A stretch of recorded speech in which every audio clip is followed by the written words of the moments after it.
Right here, fancy stud finder that works. Let me take you over to the wall and I'll show you what I mean by pop to the nail, so you don't even have to be real close to it.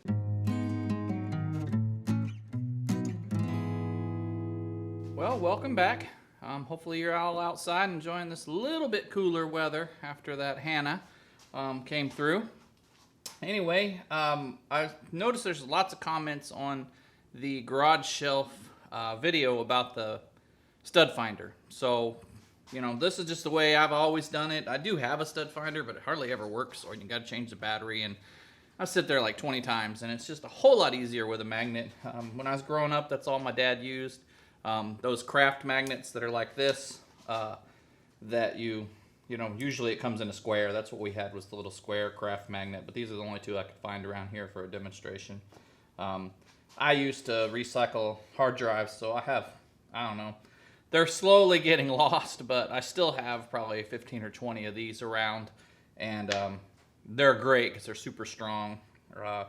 So if you have an old hard drive sitting out in the garage or computer or something, and you know you've gotten the files off of it, take the screws off and you'll find 2 of these magnets in there.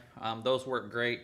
If not, you can get some about this size right here on Amazon. I'll put a link below for that, even with a hole in it, so it makes it easy to tie the string on. You know, you can get these at Harbor Freight for like $4 for, well, they're actually these small ones like this at Harbor Freight.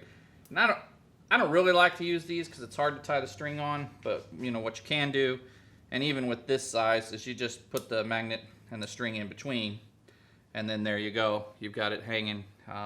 When they're about this size right here, the string will stay on when you pull it off the nail head.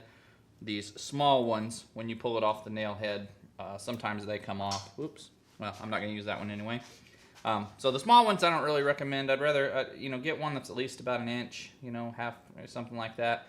If you're going to tie the string onto it, you can use as small as you can get a string through, because these rare earth magnets and stuff are a whole lot stronger than these old craft magnets, and so they kind of pop to the nail when it finds it. But for the craft magnet, I'm just going to go ahead and pinch it in there. I'll put a little glue on, let it dry. You can also do that and just keep it in your drawer for, you know, stud finder. And for these, you know, that's the other reason I like the hard drive magnets, is there's almost always this hole where the screw was to hold it in the place. So you just tie a string on there, and then there you go, you've got yours hanging there. And then this third one, or you know, this would be the size I would find. The ones I found on Amazon, they're like a washer. I guess they're for cabinets and stuff, so you can screw them. They come with a little recessed screw. Those would be perfect, because you could just put your thread through there and tie it up. You got a hole.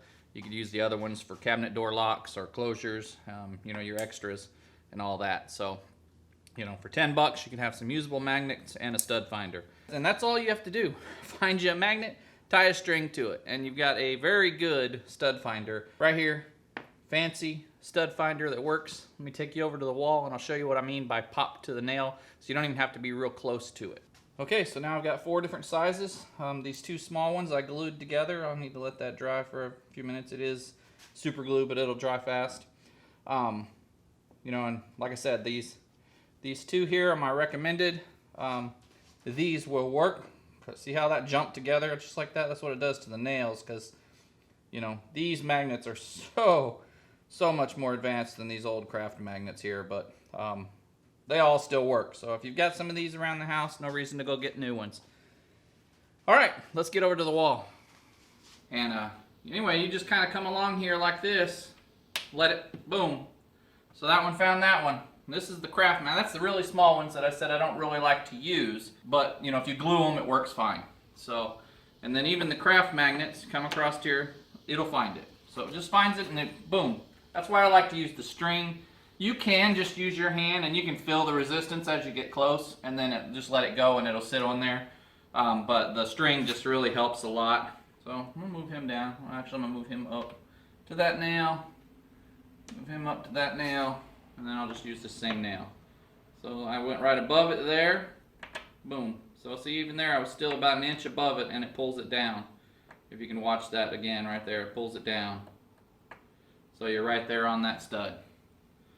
So the string really helps a lot. They do sell these some commercial ones. They're called the stud popper or stud pop or something. Comes in a little plastic container with this little, looks like a little mortar thing for grinding, but when you get close it starts to stand up and then stands in the middle when you're over the nail. So same concept though. I just prefer the string and this because most likely you already have a magnet on your refrigerator. So if you find yourself and your stud finder's not working, just go get a piece of string and a magnet off your refrigerator and you're good to go. You don't have to run to the store or anything like that. And then boom, that's why I like the computer magnet. Did you hear that? Just bam, it found it real easy. You can be pretty far off, you know, like that one I can feel it pulling on the string already. Pulling there. So I like the computer magnets, but anything about that size. The little ones work just fine, as you can see, of course. And there we go. Cheap, easy. I mean, to me, this is even easier than the stud finder that beeps and whatever. I just don't like stud finders. I've always had better luck with finding the row of nails. I usually just find 1, 2, and draw me a light line down. And then I know I'm right there at the stud. So this by far is a whole lot easier. It just finds it. You don't even have to really try or anything like that. So boom, there you go. That's the easiest stud finder you'll ever find. Ha, pun intended, right? Anyway, all right, so thanks for watching. Hope you had a good weekend. And like I always say, just get outside, do something, enjoy the weekends, and try something new. Maybe this is something you've never seen before or have never used. That's why I did this video, because there's been some comments on the garage shelves of, well, wow, I never would have thought of that, you know, and it's just something that, you know, I've always used because that's what my dad used, and came second nature. So, you know, and plus, you know, stud finders, they lose their battery or they quit working and whatever, and it almost always happens when you're in the middle of the job. So instead of having to stop everything, run to the store and go get a new battery or a stud finder or whatever because it's broken or you dropped it, run to your refrigerator, get a magnet and a piece of string, and you're back in business with not even any downtime, and you can get right back on the job. As always, we thank you for watching, and we'll catch you in the next video.